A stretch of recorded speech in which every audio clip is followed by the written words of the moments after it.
A Carasco il candidato a sindaco è uno, Massimo Casaretto. Nato a Chiavari il 21 aprile 1954, è sposato. Conseguita la licenza media inferiore è stato dipendente delle ferrovie, attualmente in pensione. Nel tempo libero è appassionato di sport, in particolare di calcio. Negli anni 70-90 è stato dirigente dell'Old Star Carasco e tifoso del Genoa e della Virtus Entella. È impegnato in comune a Carasco dal 1995, prima come consigliere di minoranza, sindaco dal 2014 ad oggi. Alle amministrative 2019 si candida appoggiato dalla lista Insieme per Carasco.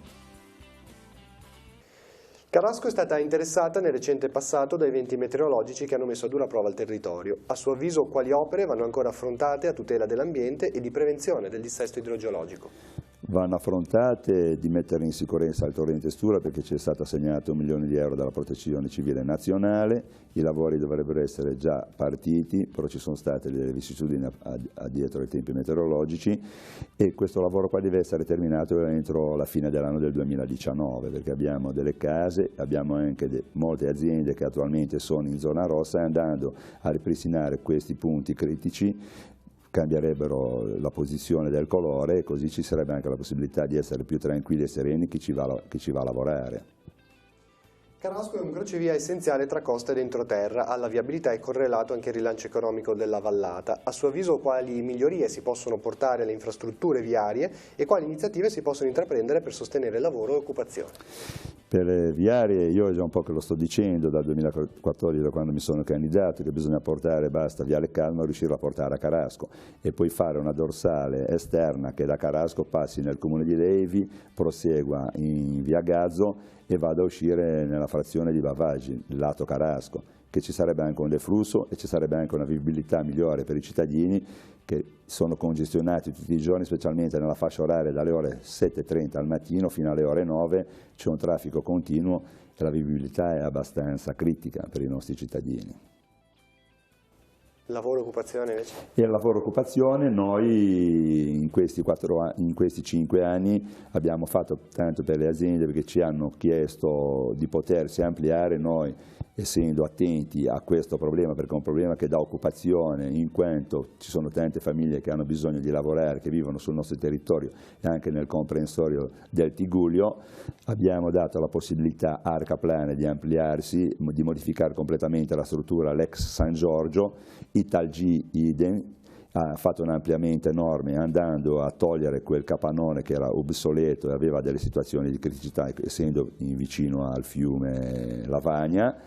e alla stessa Faci ha avuto un ampliamento che andrà a fare migliorie del prodotto che realizza,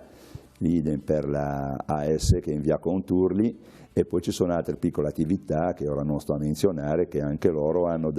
avuto delle possibilità di potersi ampliare per poter dare possibilità alle persone di incrementare i posti di lavoro.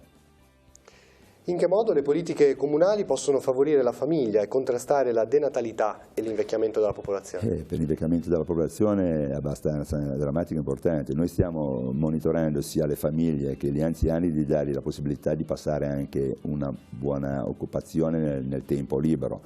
e siamo intenzionati a fare delle strutture per dargli la possibilità di passare 2 o 3 ore in compagnia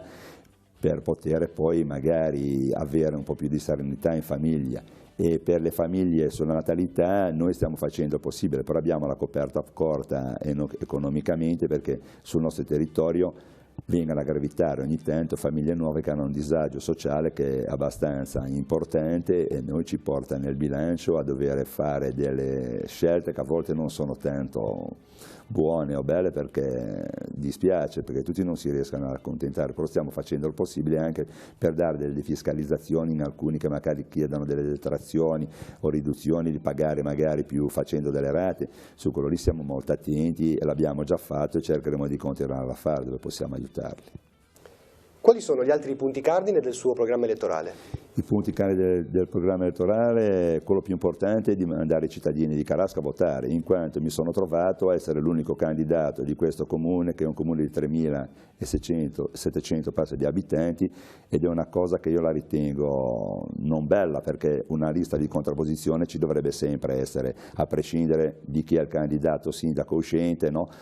perché si va a gravare poi su tutta la cittadinanza, tutta la popolazione, se non dovesse raggiungere il quorum del 50+1% degli aventi diritto. E allora sarebbe una cosa gravissima, perché si fermerebbe tutta la meccanica della macchina comunale, in quanto verrebbe un commissario. E io lo ribatto e lo ridico: andate a votare per cortesia, anche se non vi piace questo sindaco qua, ma dovete andare a votare,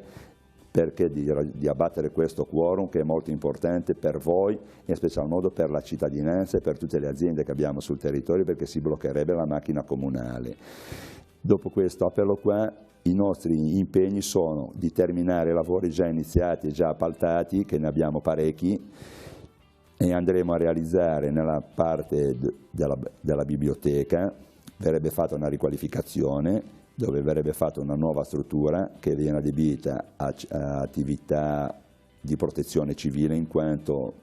con gli eventi che si sono verificati negli ultimi anni abbiamo deciso di impuntare tanto sulla protezione civile, perché ci dà la possibilità di essere più sereni durante la notte, perché siamo controllati e vigilati da queste persone che lo fanno gratuitamente, mettono delle ore a disposizione della collettività del nostro comune. E sopra andremo a realizzare una struttura polivalente dove fare congressi, riunioni, in quanto il comune di Carasco è proprio completamente senza questa struttura qua, perché è molto importante, perché a volte si possono fare riunioni per radunare i cittadini anche in fase di protezione civile. Poi andremo a realizzare l'ex prebenda, che ripartiranno i lavori a breve, cercheremo di chiudere il primo lotto. Poi andremo a mettere in sicurezza alcune zone critiche del nostro territorio nell'entroterra, perché ci sono delle criticità, specialmente dai rivi secondari, a portare le acque, centilinarle e farle cadere nei rivi principali, senza dover che ci vengano poi delle ripercussioni sulla viabilità. In più, sulla sicurezza stradale andiamo a realizzare dei marciapiedi che ci sono stati chiesti dai cittadini,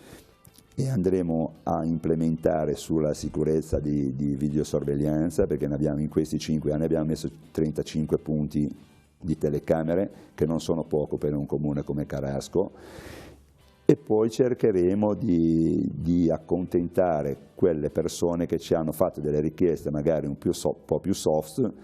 nelle nostre possibilità sempre economiche, perché bisogna tenersi conto del bilancio che abbiamo, perché ogni anno il bilancio cambia, ci sono magari degli avanzi di bilancio che si possono mandare a riutilizzare, come succederà a breve se saremo riconfermati, e verrà utilizzato per mettere in sicurezza una strada che va verso la chiesa di San Pietro di Sturla, che è in una situazione molto critica. Se venisse il commissario, questo lavoro qua non verrebbe fatto, perché lui non si prende impegni di mettere in sicurezza il nostro territorio. Non ci sarebbero più possibilità di costruire case, perché qua si sta andando avanti, non essendoci un PUC, non si riuscirebbe a realizzarle assolutamente. Perciò lo ridico ancora una volta, scusate se sono un po' su retorica, ma vi invito ad andare a votare, perché è un bene vostro ed è un bene per la comunità di Carasco e per tutto il territorio del Tigullio.